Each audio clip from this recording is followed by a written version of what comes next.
Aujourd'hui, on va parler de la place qu'on occupe dans le monde et comment les lieux, les rencontres, les histoires qu'on se raconte et l'écriture peuvent nous aider à la trouver, cette place. J'accueille Florent Oiseau. Il vient de publier son 6e roman, Magloire, paru chez Gallimard.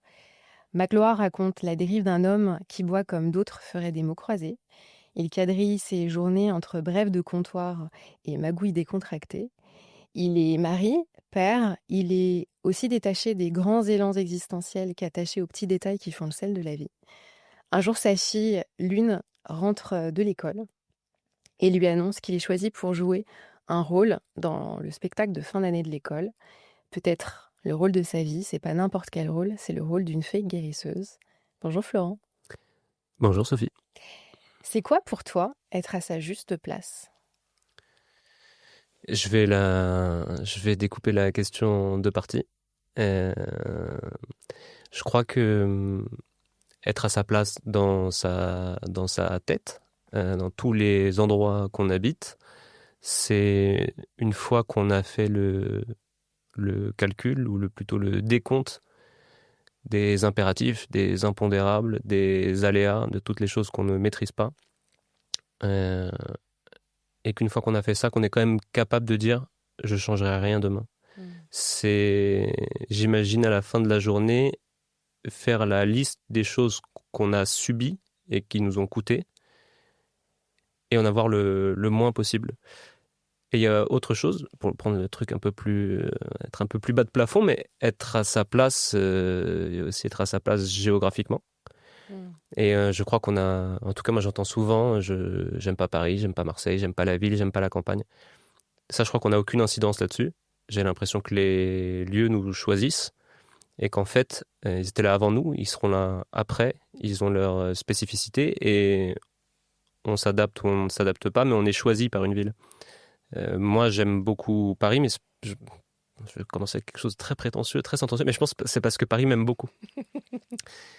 Et donc, Elle t'a choisi. elle m'a choisi, Mm. et ça m'arrange.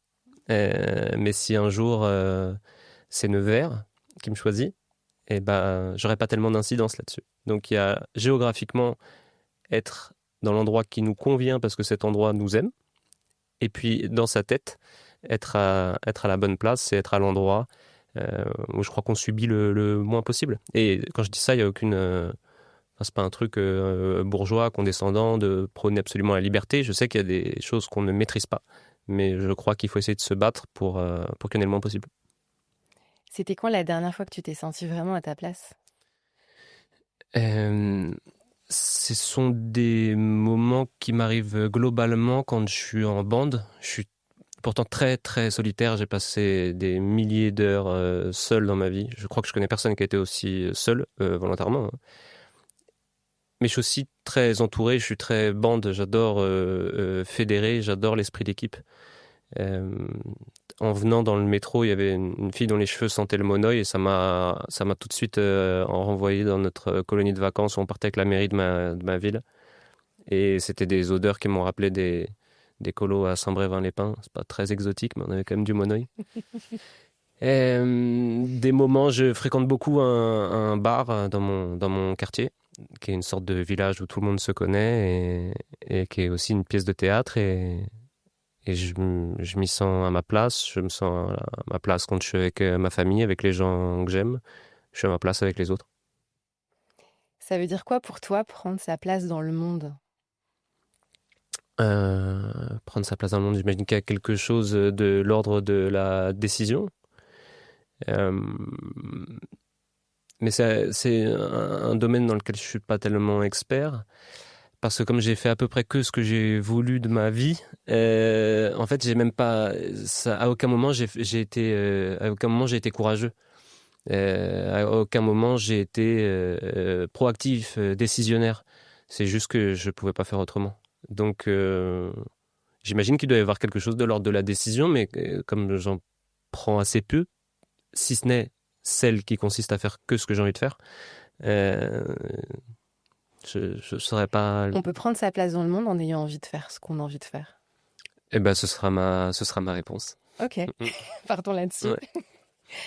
Euh, Alors, on est aujourd'hui dans un studio d'enregistrement qui est dans le 19e Mhm. arrondissement de Paris. On est dans l'Est, un peu dans le voisinage des lieux qu'on retrouve dans tes romans. Je pense à la rue Popincourt dans le 11e, dans Les fruits tombent des arbres, la rue Paradis, dans Je vais m'y mettre, et puis les stèles du cimetière de Charonne, dans Magloire. C'est quoi ton rapport aux petits et grands espaces? Hmm. Là, on est uniquement sur l'aspect géographique. Prends ce que tu veux. Ok. T'aurais répondu quoi, toi? Tu meubles. Ok, ouais.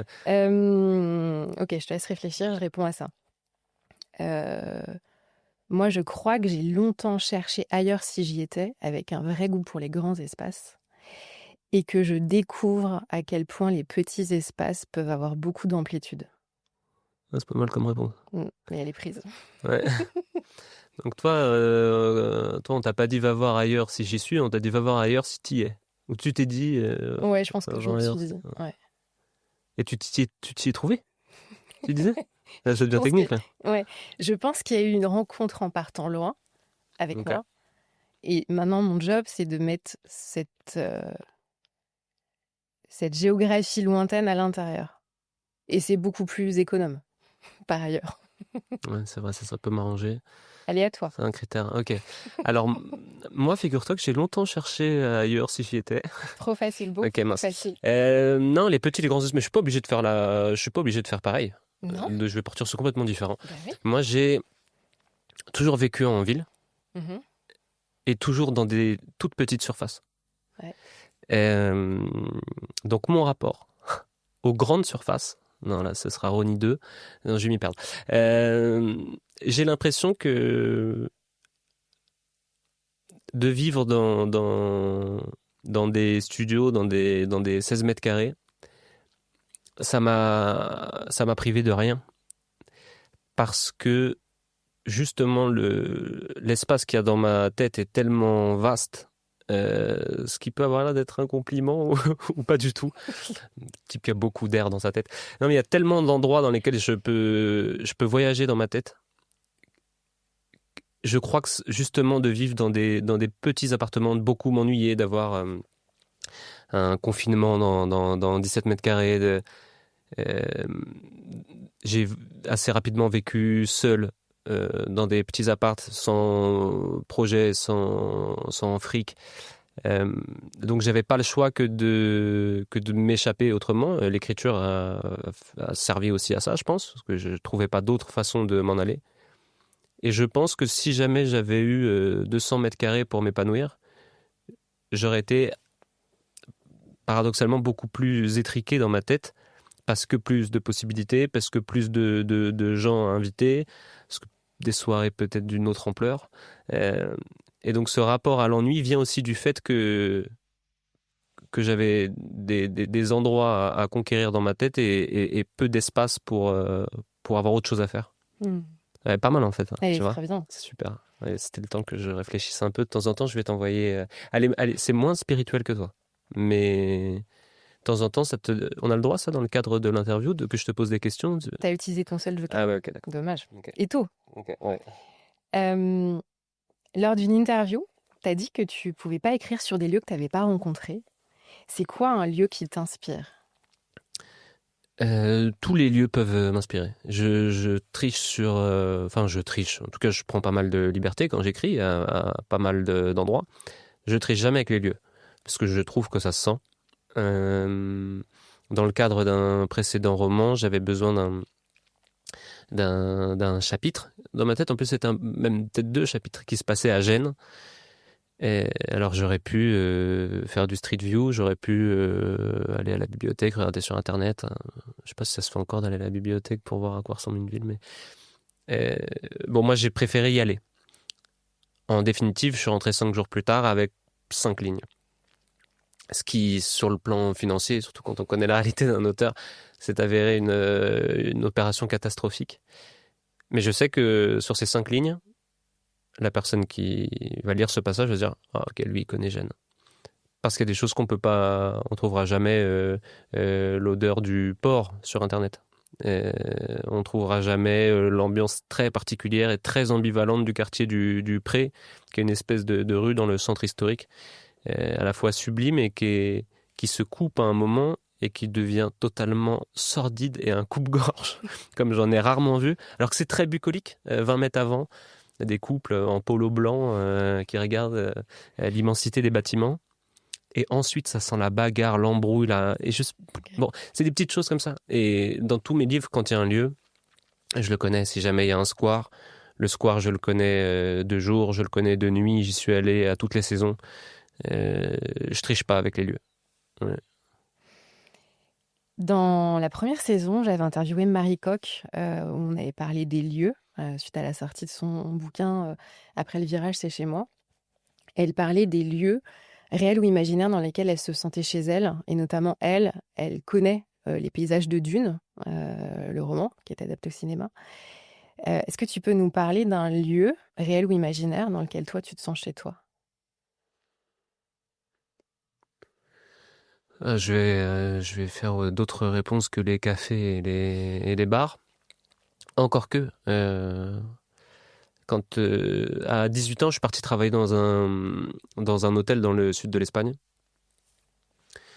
J'ai fait un peu de tout. Je travaillais au restaurant, à la plonge, à la réception.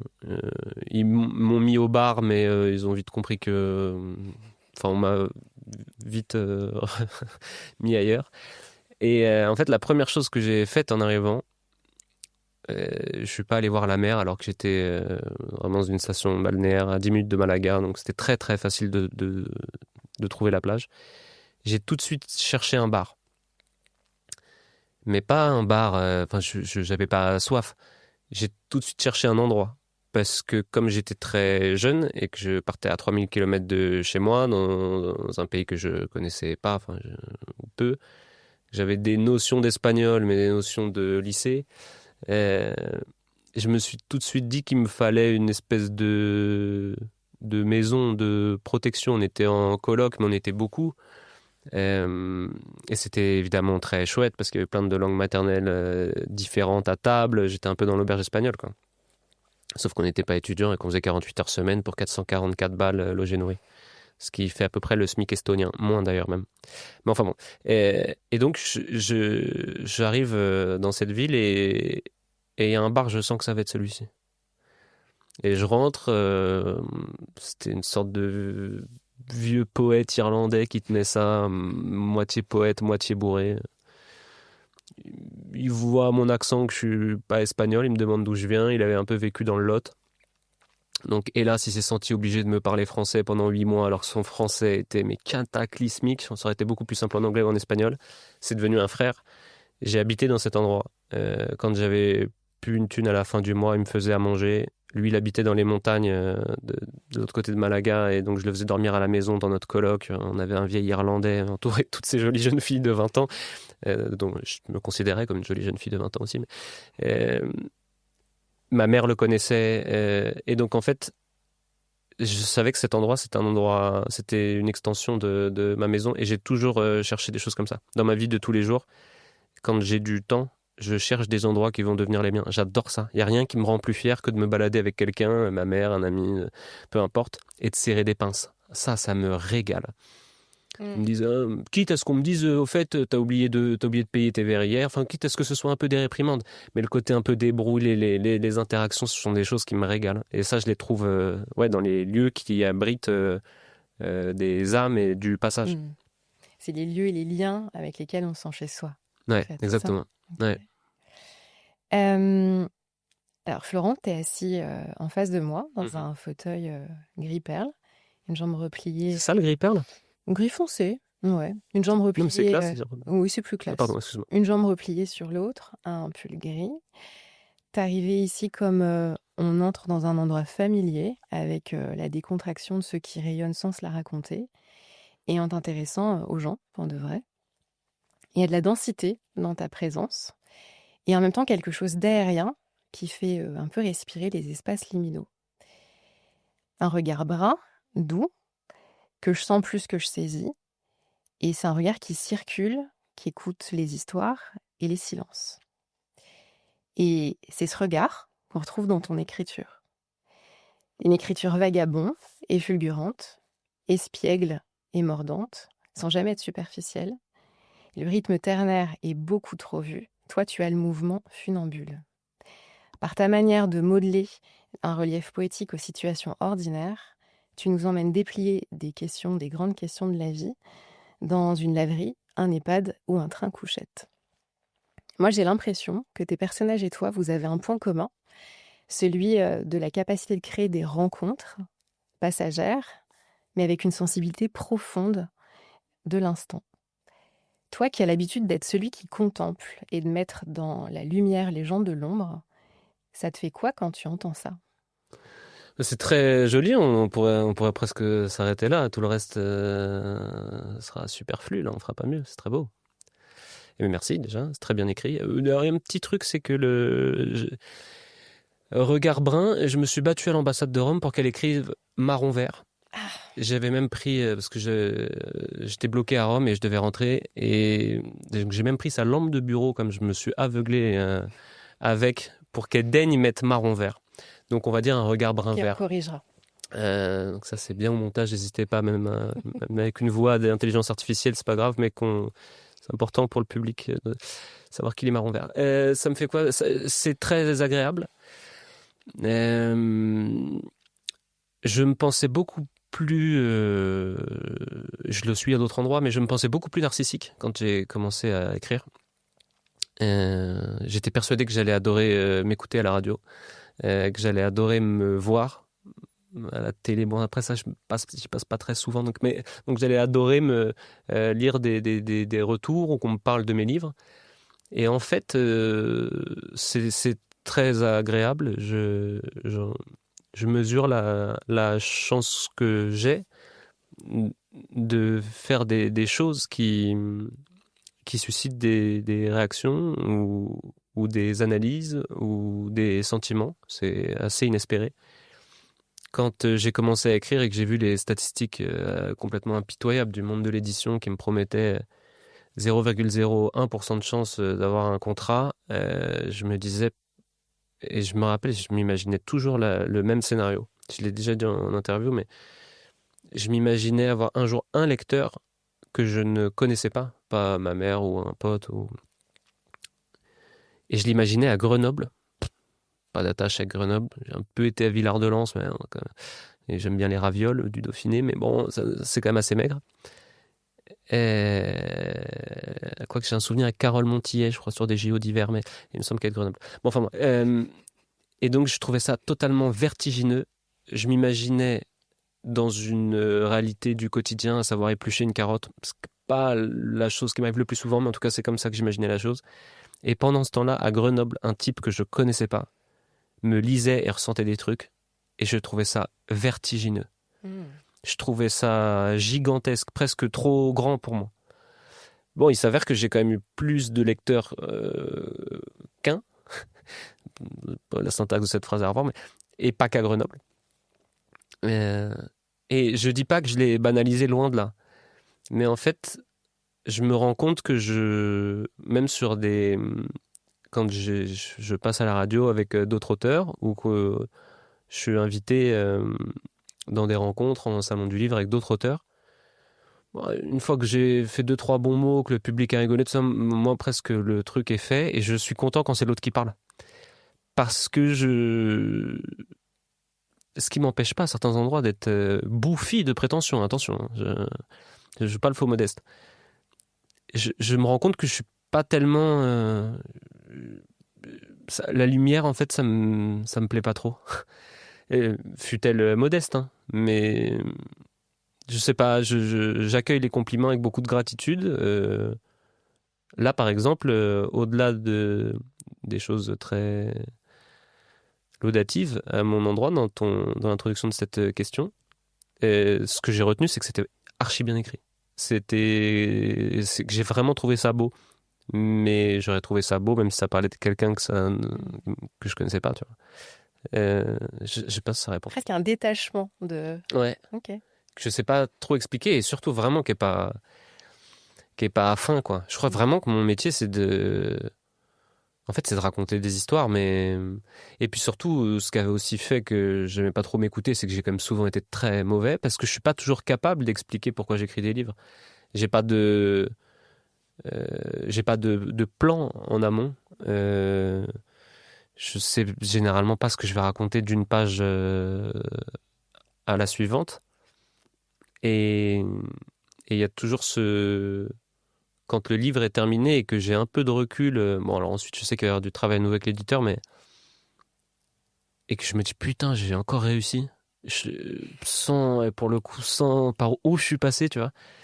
Je crois profondément que l'écriture c'est aussi ça quoi, des grèves bancales, des passages souterrains, des choses qu'on maîtrise pas. Et et pourtant je suis un bousillé, un obsessionnel de la relecture. Et quand je me rends compte que bah, finalement j'ai pas tellement eu d'incidence sur le truc et que le livre est terminé, je me dis wow, ce métier est magique. Mais ensuite en parler, c'est presque plus mon taf, je trouve. Et pourtant, tu Et là, kiffes bien. je suis très content de le faire avec toi. Quelle relation tu entretiens avec l'ordinaire? Tu Oh, parlais de la carotte tout à l'heure. ouais. Tu prépares pendant que quelqu'un te lit à Grenoble. Et puis c'est aussi ce par quoi passent tes personnages. Beaucoup d'ordinaire et de poésie dans l'ordinaire. Mais toi, c'est quoi ton rapport à l'ordinaire? C'est pas quelque chose qui me fait peur. C'est pas quelque chose que je fuis. Euh, je sais que par exemple toi t'es une baroudeuse. En tout cas t'as ça en toi. Moi je l'ai pas en moi. Et et je trouve que c'est une chance. J'ai un peu voyagé. Je vais jamais très très loin, mais j'ai quand même vu des choses. Je suis parti, j'ai pris quelques risques, de moins en moins d'ailleurs. Euh, mais il y a quelque chose dont je suis très heureux, c'est d'arriver à me satisfaire de ce que le quotidien me charrie. Et là, j'adore les cimetières, j'ai jamais été au cimetière de Belleville. En sortant, je vais être trop content d'aller me promener au cimetière de Belleville. Et, euh, et on est en période de Ramadan, et donc je vais à 17h, il y aura personne pour manger des msemen, là où je vais les manger. Je vais être trop content de ne pas avoir fait la queue pour manger un msemen. Et, et en fait, c'est vraiment... je suis trop content quand je fais une rencontre et qu'elle compte pour moi. C'est des moments qui me rendent hyper heureux. Que quelqu'un devienne important dans ma vie. Et, je suis trop content quand je vois une interaction, je suis trop content quand on a un fou rire au bar. Je suis encore plus content quand c'est moi quand je suis à l'origine, ça c'est pour le côté. Et, et en fait, alors là ça va être très tarte. N'en fais surtout pas la phrase épinglée. Mais alors l'ordinaire, je trouve ça extraordinaire. Je t'interdis, Sophie, d'en faire la phrase épinglée.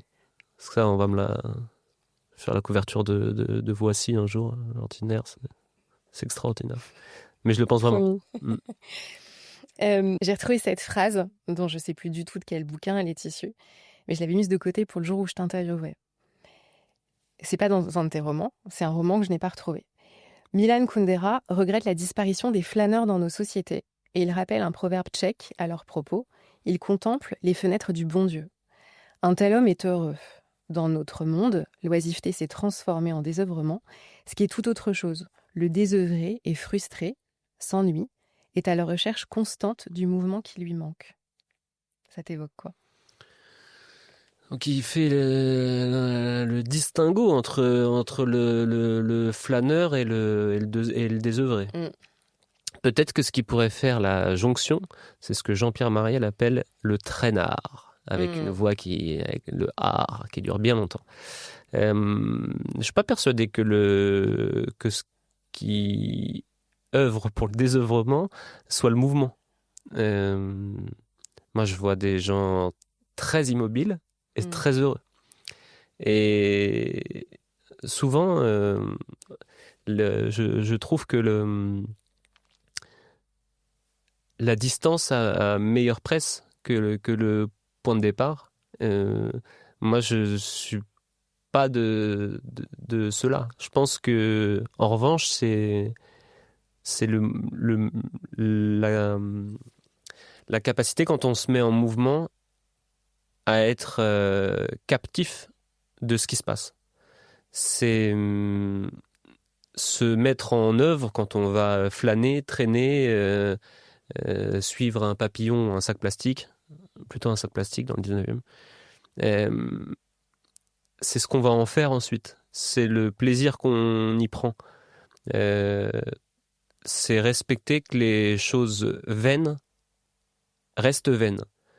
Et être émerveillé quand d'une promenade a priori banale, inoffensive, on en a retiré quelque chose. Mais je pense que je suis pas d'accord avec l'idée que si c'est bien de ça dont il s'agit, mais que le désœuvré, il lui manque le mouvement.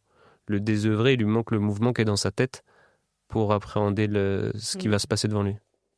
Et le personnage de ton dernier roman, c'est plutôt un flâneur ou plutôt un désœuvré? Et je crois que selon les saisons, selon ce qui se passe dans son foyer, dans sa vie perso, il est tantôt l'un et tantôt l'autre.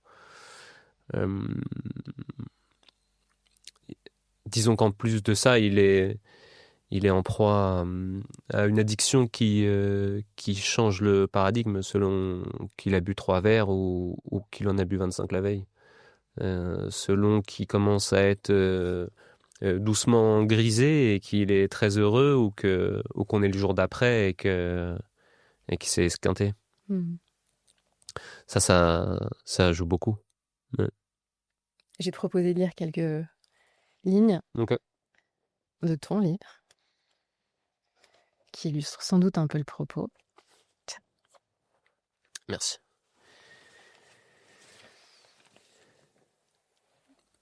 Donc oui, ça c'est une scène, de belle transition, c'est une scène au bar. Ce soir, comme la grande majorité des autres, l'ambiance est légère. On discute de la paternité d'un coup à payer, on fait circuler des informations que personne ne vérifie. Mitterrand a tué Coluche et Balavoine. Des solitudes se croisent, badinent, et l'alcool n'a pas tout le mérite. Quand on dérive sur une autre route à côté de sa vie, la moindre victoire redessine tout. Elle bouleverse les perspectives. Et paradoxalement, il est plus facile de trouver de l'estime de soi quand on passe son temps à échouer, à n'être pas choisi, pas regardé, pas retenu. Il suffit d'un bon mot, d'une main sur l'épaule, d'un triomphe de rien du tout, un sourire rendu, un verre offert, un compliment inoffensif. T'en as une belle liquette. L'important réside probablement ici, dans le fait de savoir que la victoire est possible, peu importe le domaine et chacun son échelle. On n'éclabousse pas tous à grande ampleur, mais chaque jour qui se lève cache peut-être un triomphe, alors on s'y accroche. Je m'entends raconter ça à un type qui n'a rien demandé, je lui dis ma seule gloire c'est ma fille, mais en dehors de ça je passe à côté de tout, je n'ai d'incidence sur rien, je ne produis pas de choses éminentes. J'attends, je ne sais pas si je cherche un trésor ou si je l'ai perdu, je bavarde, c'est décousu. Ma fille, la nuit, la quête, l'absence de quête, je commande un verre, et ces horloges qui n'ont pas mon temps, et le reste. J'ai sauté une phrase. Merci. Je t'en prie. Le titre, Ma gloire, c'est à la fois l'attachement à une renommée qui s'est un peu fait la malle et aussi le mérite fantasmé. C'est quoi, toi, ta définition de la gloire? Une page Wikipédia. Moi, je sais que ça s'est joué là, en tout cas. Merci beaucoup à la personne qui l'a créé. Pourquoi une page Wikipédia? Pour moi, c'était ce qui faisait star quand j'étais jeune. Et maintenant que t'es un peu moins jeune. Ouais, ça on coupera aussi. C'est encore ça. Hein, t'as une page Wikipédia, t'es une star. Donc non, c'est la gloire, c'est peu importe ce qu'on laissera. Une œuvre, un tableau, une progéniture, des souvenirs. C'est la façon dont tout ceci nous survivra. En tout cas, pour moi, c'est ça. Mais ça peut être une postérité minuscule. Il y a un bar à Livry-Gargan où il y a un type qui a une plaque à son nom. Il est mort depuis longtemps, moi je l'ai même jamais rencontré. Bah ça pour moi c'est une gloire absolue. Le type est poussière depuis 35 piges, mais Il a sa plaque dorée comme s'il était psychiatre. Il a marqué la canette. Terminé. Pour avoir pas d'autres infos. C'est une gloire aussi. Magloire, c'est aussi la vedette du cimetière de Charonne. Est-ce que tu peux nous parler un peu de ce personnage dans le roman et aussi de nous parler de la fascination du personnage principal pour Magloire? C'est un tout petit cimetière.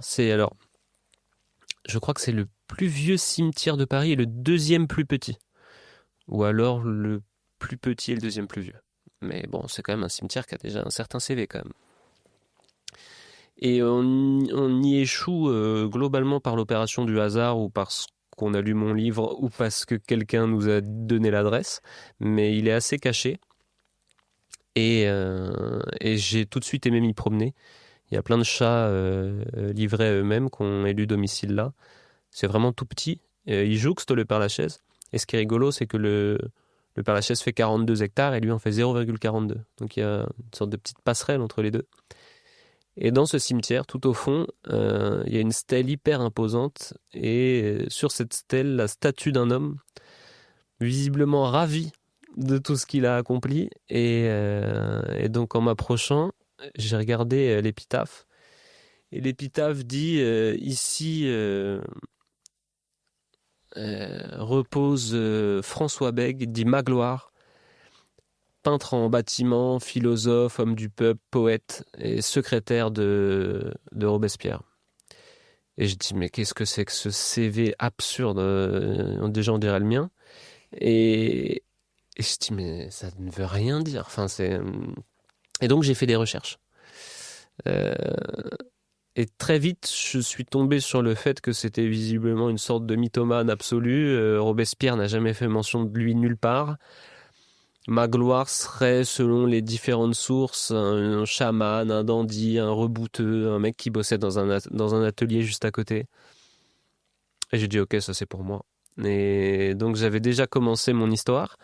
Et je crois que j'aurais été capable de parler de ce... Je l'avais déjà évoqué dans un précédent livre, mais très rapidement, en 3 lignes. Mais là, je crois que j'aurais été capable de mettre cette histoire de façon totalement gratuite. Un peu en patchwork. Sauf que ce que j'ai découvert m'a emmené à des endroits que j'espérais pas. Et il y a des passerelles évidentes entre mon personnage principal et ce vieux mythomane alcoolique lui aussi, décédé il y a plus de 200 ans. Et ça c'est génial, c'est magique. Tu nous parles un peu de la fascination justement de ce personnage principal pour Magloire, au point d'aller à Montbard mener l'enquête. Je crois que c'est un homme qui a besoin de s'inventer des vies, des objectifs pour remplir ses journées. C'est une façon de repousser les attaques insidieuses du quotidien et de chasser le drame qui plane au-dessus de son foyer. Et il a ça en fait à chaque fois qu'il sort, à chaque fois qu'il fait une rencontre, à chaque fois qu'il privilégie l'absurde ou l'anodin à ses obligations plus profondes de père, de mari, d'homme. Donc il y a à la fois, ce que je disais tout à l'heure, parfois je me promène parce que j'ai suivi un papillon, c'est de cet ordre-là. C'est voir quelque chose qui occulte le reste. Et c'est de l'ordre aussi du déni. C'est là que ça se joue. Déni de quoi? De ce qu'il est et de ce qu'il devrait faire. Et ce qu'il devrait faire, c'est trouver un métier, arrêter de boire et aller faire une échographie du foie. Bon, le problème, c'est que là, le roman, déjà, il est chiant. Et j'aurais pas grand-chose à en dire. Ça permet de repousser tout ça. Ça permet de... J'ai un type dans le bar que je fréquente qui est au bar tous les jours, du matin jusqu'au soir. j'ai jamais vu boire un café, hein. Mais quand tu lui demandes ce qu'il fait là, il est jamais venu boire un coup. Une fois, je l'ai retrouvé dans un autre bar où je le voyais pas souvent, hein. Je dis, bah alors qu'est-ce que tu fous là? Il était bourré au dernier degré, un très bon ami. Il me dit, il me fallait un oignon. Et là, il sort un oignon de sa poche. Je dis, mais tu t'as en bas de chez toi un endroit où tu peux acheter des oignons? T'as une épicerie en bas de chez toi, un Franprix? Enfin, ouais, mais je préfère les oignons d'ici. Bon, bah, il y a toujours quelque chose.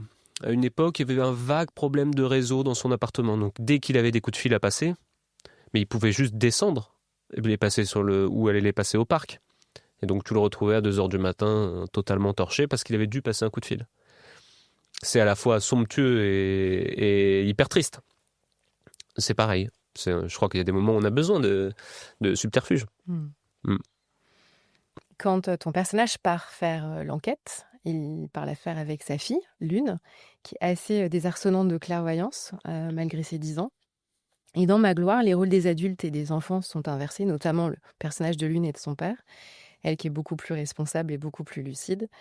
En atelier d'écriture, on dit souvent, en tout cas je t'ai entendu le dire, que la langue donnée au personnage doit sonner juste, elle doit sonner de leur âge.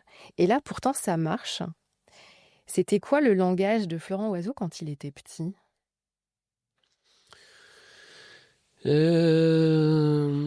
Très très axé sur Florent Oiseau déjà. Non mais je me suis beaucoup interviewé. J'étais déjà prêt à recevoir des distinctions, un Ballon d'Or, un César. J'avais pas trop pensé au Goncourt, mais de toute façon je crois que j'ai de la marge. Mais t'as eu un prix littéraire il n'y a pas très longtemps. Ouais. Ouais. C'est la première édition. Tu seras le premier. Exactement. Là, à l'heure où nous parlons, ce prix littéraire, personne d'autre l'a gagné. Alors que les Goncourt, il y en a quoi 120 qui l'ont? Voilà. Interrogez-vous les mecs.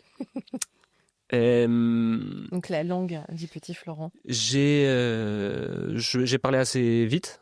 J'ai des grands frères avec qui j'ai pas mal d'écart. Et donc je pense que j'ai très vite voulu interagir, vanner moi aussi, être là, exister. Donc je crois que j'ai une scolarité très compliquée pour diverses raisons. Mais au niveau du langage, ça allait. J'avais pas mal de réparties, de tchatch. J'aimais je crois que j'aimais faire un effet avec ça, avec les mots, déjà. D'ailleurs, ma mère avait consigné une sorte de recueil et notait toutes mes observations d'enfants de 2 à 5, 6 ans. Et ce qui est génial, c'est que ça fait maintenant longtemps que je suis tombé dessus et que je les ai lus, mais c'est que je me suis dit, ok, j'ai pas tellement changé en fait. Dans l'idée, dans certaines images, je continue de voir la même chose et le monde à peu près de la même façon, je crois. Donc bon, j'étais pas un gamin érudit, quoi. On se disait pas, waouh, c'est dingue ce qu'il m'a raconté sur la physique quantique. Mais il y avait, je pense, quand même une certaine vivacité, mais que je dois au fait d'avoir, j'étais seul face à 4 adultes presque quand j'étais petit, donc et je voulais en être. Ton personnage, dans Magloire, il habite pas franchement son corps. Déjà, il s'évade dans l'alcool, ce qui est la meilleure manière de fuir son corps. Mais même dans sa sexualité, il est pas vraiment là. Il y a quelque chose de distancié dans ses errances et d'automatique dans son quotidien. Il lui manque quoi, ton personnage, pour se sentir dans son corps?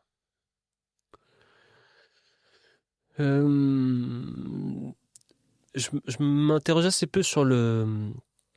Enfin oui et non en fait. J'allais dire sur le rapport au corps, mais non, j'allais me tromper dans ma réponse. C'est pas parce que je ne vois pas leur visage à mes personnages et que je vois pas les choses qui leur manquent sur le plan charnel. Lui, son corps, il occupe déjà quand même la majeure partie du temps à le saborder. Je crois que c'est dur ensuite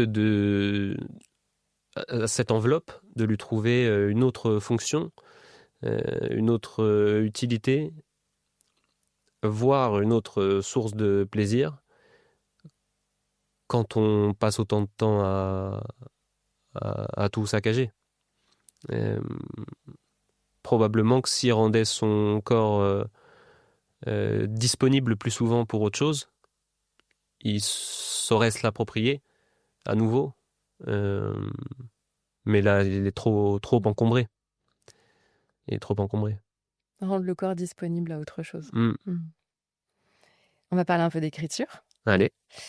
Est-ce que l'écriture, elle t'aide à prendre ta place dans le monde? Je vais faire cette réponse avec un proto. Une carafe. Est-ce que l'écriture, elle m'aide à prendre ma place dans le monde? Ouais. Ou en d'autres termes, est-ce que tu aurais pu prendre ta place dans le monde? Donc, en quoi elle aurait été différente si tu avais fait autre chose qu'écrire des livres? J'ai quand même assez vite senti que pour moi, le salut viendrait de là. J'avais parfois, quand je parle avec des auteurs en rencontre croisée, ou que je les écoute d'ailleurs à la radio, je les entends souvent dire, et je crois profondément en leur sincérité, qu'ils ont tout sacrifié, qu'ils ont tout jeté dans le feu pour écrire. Moi, j'ai rien jeté dans le feu pour écrire. J'avais pas d'autre option. Il y avait rien qui me faisait envie. J'ai pas fait d'études, donc j'aurais pu, à la rigueur, m'engouffrer dans un cursus scolaire et puis monter dans un train, puis dans un autre.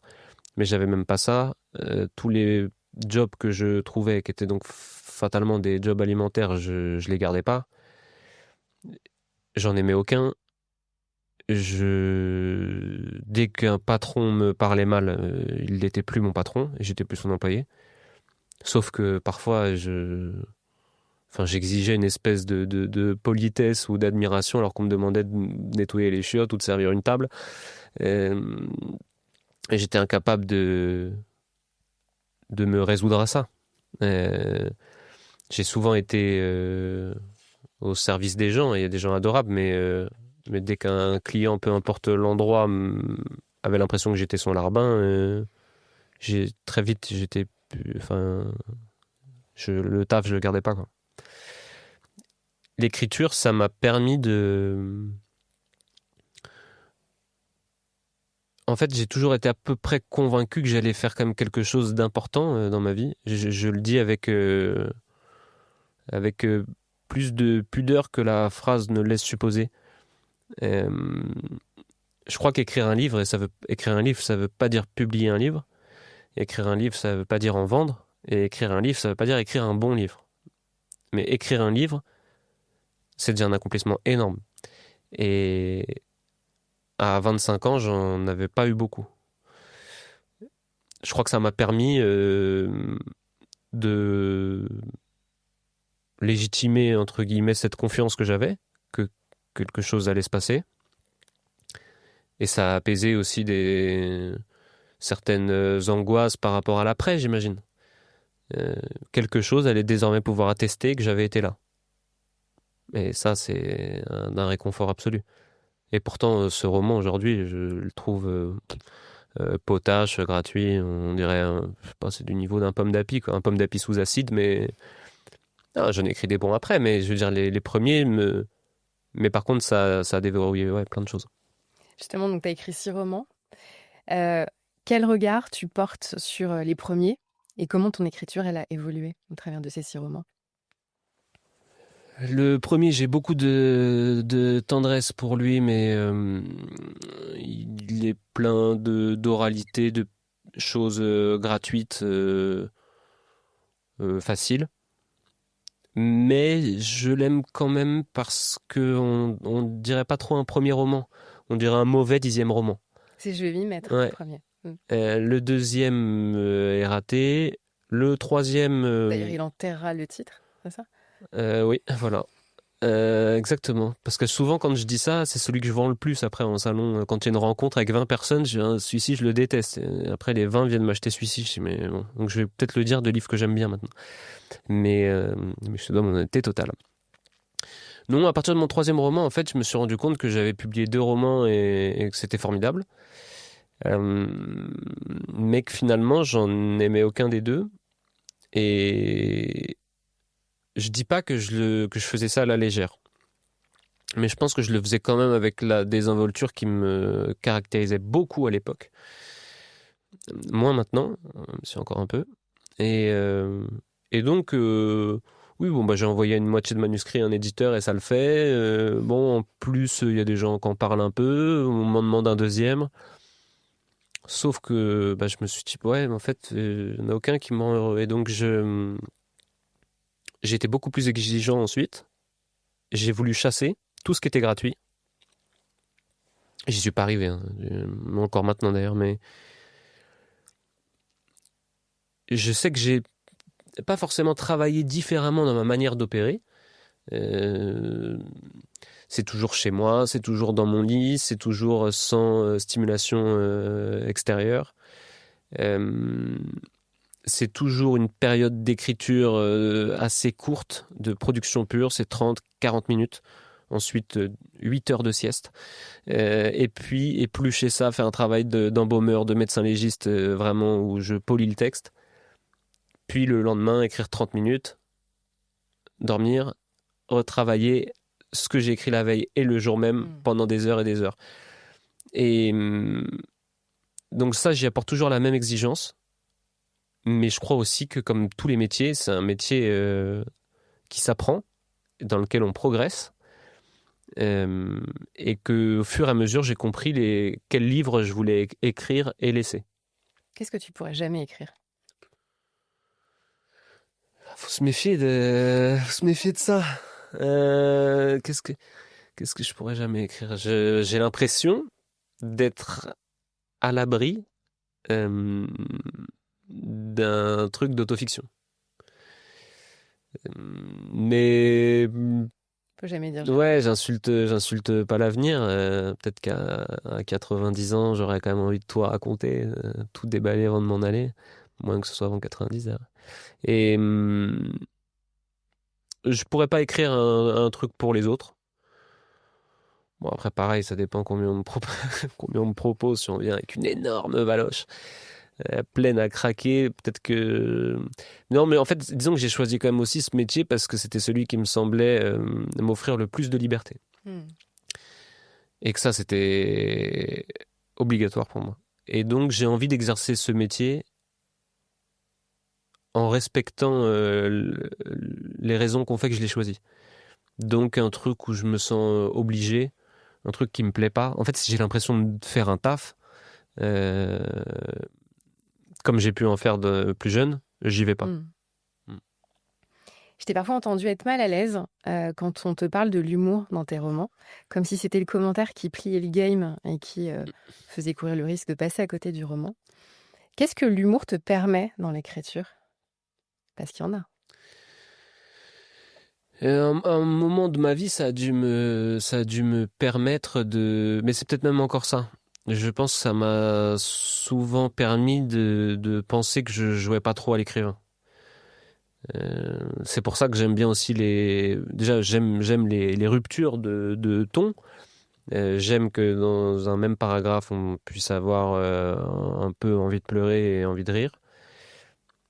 Mais généralement, quand j'ai envie de faire rire ou de déplacer le curseur, c'est que je me suis dit, qu'est-ce que t'as là avec tes considérations existentielles là? Vas-y, reprends-toi. Mets une petite peau de banane, mais je pense que c'est de la pudeur. Je crois que t'aimes bien la série Code Quantum. Alors ça, c'est une référence pour ceux qui sont nés entre 80 et 90 ou ceux qui ont des aînés. Si tu pouvais habiter un autre corps, à une autre époque, pour améliorer le cours des choses, qu'est-ce que tu choisirais? Il faut que j'ai en plus une incidence? Ah, c'est une question... ok. Le dernier épisode est dingue. Le dernier épisode est dingue. C'est un des trucs les plus émouvants que j'ai eu de ma vie. Si je devais être dans le passé, j'essaierais en 2006. Parce qu'en fait, j'ai pensé un moment répondre... je ferai une alerte à la bombe au Bataclan le 13 novembre pour que tout le monde s'en aille. Bon. Le problème, c'est qu'il y a tellement de... Donc, je vais choisir quelque chose un peu moins important. Je dirais d'une quelconque façon, mais j'essaierai d'être en contact avec David Trezeguet en 2006 quand il rate son penalty contre l'Italie et lui dire mais-en un tout petit peu moins. Parce que là, tu vas l'envoyer pleine barre. Ou peut-être que je dirais à Zidane, fais gaffe, on va insulter ta sœur très fort, mon zizou. Tu sais que c'est une femme formidable, comme toutes les femmes. Ne craque pas. Tu vas probablement avoir envie à un moment de mettre un coup de boule dans le plexus. Pense à moi. J'essaierai d'arranger cette... Et en fait, même pas. Parce que cette blessure qu'est la finale perdue en 2006, c'est peut-être le souvenir de sport le plus fort que j'ai. Et c'est une défaite. Et je pense que c'est déclinable à plein de choses dans la vie. Il y a beaucoup pour paraphraser un titre du philosophe Charles Pépin, il y a beaucoup de vertus dans l'échec. Donc j'irais plutôt sauver une vie de quelqu'un qui aurait fait des grandes choses. J'irais sauver Jeanne d'Arc. Ok. Ou non, quelqu'un d'autre peut-être. J'irais sauver David Trezeguet. Je reste là-dessus. Tu as donné pas mal d'interviews, notamment depuis la sortie de Magloire. Quelle question t'as pas posée, mais que tu aurais aimé qu'on te pose?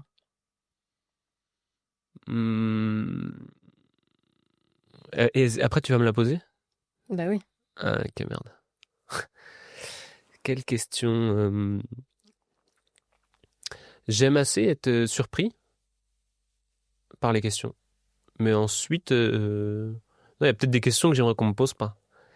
Euh, des questions que j'aimerais qu'on me pose et qu'on va pas poser. J'aimerais bien parfois qu'on me pose plus souvent la question de la réalité financière des auteurs. Et j'aimerais bien de temps en temps qu'on me dise vous gagnez combien sur un livre à 20 euros? Tu gagnes combien sur un livre à 20 euros? A priori, je gagne 2 euros. Ce qui est le cas pour tous les auteurs. Hein. Je crois que Jean d'Ormesson, après 50 ans de carrière à Saint-Germain-des-Prés, on l'appelait Monsieur 16%. Ce qui était apparemment des sommets. Donc c'est le cas pour tout le monde, d'à peu près 8, 10, 12, peut-être ils sont... Voilà. Le truc, c'est que pour toucher ces 2 euros, on les touche pas dès le premier livre vendu. 80% des livres en France se vendent à moins de 2000 exemplaires à peu près. C'est un an de travail, parfois plus. Vous faites 2000 fois 2 euros, 4000 l'année. Voir si vous l'avez écrit en 2 ans, 2000 l'année. Il faut adorer la littérature. Mais le problème, c'est qu'en plus, pour toucher 2 euros de droits d'auteur par livre vendu, il faut avoir remboursé son avaloir. L'avaloir, c'est ce qu'on touche quand on rend un livre. Et ça, par contre, cette somme, elle est pour nous. Peu importe le destin du livre, qu'on en vende un à un type à Grenoble ou 1 million, cette somme est pour nous. Sauf que pour le rembourser, la valoir, vu que 80% des livres se vendent à moins de 2000 exemplaires, c'est très compliqué. Donc généralement, vous ne touchez pas d'argent sur un livre. Voilà. Et il y a une espèce de...